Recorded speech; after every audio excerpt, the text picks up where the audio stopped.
Hema committee റിപ്പോർട്ടുമായി ബന്ധപ്പെട്ട് രഹസ്യമൊഴി നൽകാൻ നടിക്ക് notice. Thiruvananthapuram first class judicial magistrate കോടതിയിൽ ഹാജരാകാനാണ് പോലീസ് നോട്ടീസ് നൽകിയത്. സുപ്രീം കോടതിയെ സമീപിച്ച നടിക്കാണ് നോട്ടീസ്. വിവരങ്ങളുമായി തൗഫീഖ് അസ്ലമുണ്ട്. തൗഫീഖ്, എന്ന് ഹാജരാകാനാണ് നിർദ്ദേശം? 29-ാം തീയതി രഹസ്യമൊഴി നൽകാനായി ഹാജരാകാനായിട്ടാണ് ഇപ്പോൾ നടിക്ക് നോട്ടീസ് നൽകിയിരിക്കുന്നത്. പോലീസാണ് ഈ നോട്ടീസ് നൽകിയിരിക്കുന്നതെന്നാണ് നമുക്ക് ലഭിക്കുന്ന വിവരം. തിരുവനന്തപുരം ഫസ്റ്റ് ക്ലാസ് മജിസ്ട്രേറ്റ് കോടതിയിൽ ഹാജരാകാനായി നോട്ടീസ് ലഭിച്ച കാര്യം ഇപ്പോൾ സുപ്രീം കോടതിയെ അറിയിക്കുകയായിരുന്നു നടിയുടെ അഭിഭാഷകൻ. കേസുമായി മുന്നോട്ട് പോകാൻ തനിക്ക് താല്പര്യമില്ലെന്ന് ചൂണ്ടിക്കാട്ടി നടി സുപ്രീം കോടതിയിൽ ഹർജി നൽകിയിരുന്നു. ഈ ഹർജിയുമായി ബന്ധപ്പെട്ടുള്ള കേസ് കോടതി പരിഗണിക്കാനിരിക്കുകയാണ്.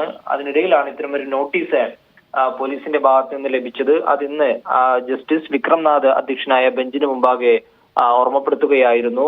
ജസ്റ്റിസ് വിക്രംനാഥ് ആണ് ഈ കേസ് പരിഗണിക്കുന്നത്. ഈ കേസ് ഇനിയിപ്പോൾ പരിഗണിക്കുന്നതിന് മുന്നോടിയായിട്ട് ഇത്തരമൊരു കാര്യം പോലീസിന്റെ ഭാഗത്തു നിന്ന് നോട്ടീസ് ലഭിച്ചതായിട്ട് ഇന്ന് സുപ്രീം കോടതിയെ അറിയിക്കുകയായിരുന്നു. തനിക്ക് ഈ കേസുമായി ബന്ധപ്പെട്ട് മുന്നോട്ട് പോകാൻ ഒരു തരത്തിലുള്ള താല്പര്യമില്ലെന്നാണ് നടി സുപ്രീം കോടതിയെ അറിയിച്ചിരിക്കുന്നത്. പോലീസിന്റെ ഈ അന്വേഷണത്തെ ചോദ്യം ചെയ്തുകൊണ്ടായിരുന്നു കോടതിയെ സമീപിച്ചത്. താനൊരു അക്കാദമിക് താല്പര്യത്തിന്റെ ഭാഗമായിട്ടാണ് ഹേമ കമ്മിറ്റിയിൽ ഈ കേസുമായി ബന്ധപ്പെട്ട് മൊഴി നൽകിയത്. അതല്ലാതെ ഇനിയിപ്പോ തുടർന്ന് ഇതുമായി കേസ് നൽകാനോ അല്ലെങ്കിൽ എവിടെയെങ്കിലും പോയി ഇതുമായി ബന്ധപ്പെട്ട് മൊഴി നൽകാനോ ഒന്നും തനിക്ക് താല്പര്യമില്ല എന്ന് ഈ മൊഴി നൽകിയ സമയത്ത് തന്നെ താൻ ഹേമ കമ്മിറ്റിയുടെ റിപ്പോർട്ട് അടുത്തും അതോടൊപ്പം തന്നെ പോലീസിന്റെ അടുത്തെല്ലാം ഇക്കാര്യങ്ങൾ വ്യക്തമാക്കിയതാണ്. എന്നാൽ പിന്നീടും ഇതുമായി ബന്ധപ്പെട്ട് FIR രജിസ്റ്റർ ചെയ്യുകയും ഇതുമായി ബന്ധപ്പെട്ട് കേസുകൾ മുന്നോട്ട് പോവുകയും ചെയ്ത സാഹചര്യത്തിലായിരുന്നു നടി സുപ്രീം കോടതിയെ സമീപിക്കുകയും ഇതുമായി ബന്ധപ്പെട്ടുള്ള കാര്യങ്ങൾ കോടതിയെ അറിയിക്കുകയും ചെയ്തു. എന്തായാലും 29-ാം തീയതി മൊഴി നൽകാനായിട്ട് തിരുവനന്തപുരം ഫസ്റ്റ് ക്ലാസ് ജുഡീഷ്യൽ കോടതിയിൽ മജിസ്ട്രേറ്റ് കോടതിയിൽ ഹാജരാകണമെന്നാണ് ഇപ്പോൾ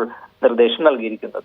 ശരി, ഹേമ കമ്മിറ്റി റിപ്പോർട്ടുമായി ബന്ധപ്പെട്ട് രഹസ്യമൊഴി നൽകാൻ നടിക്ക് നോട്ടീസ്. 29-ാം തീയതി ഹാജരാകാനാണ് നിർദ്ദേശം. വിവരങ്ങൾ നൽകിയത് തൗഫീഖ് അസ്ലമായിരുന്നു.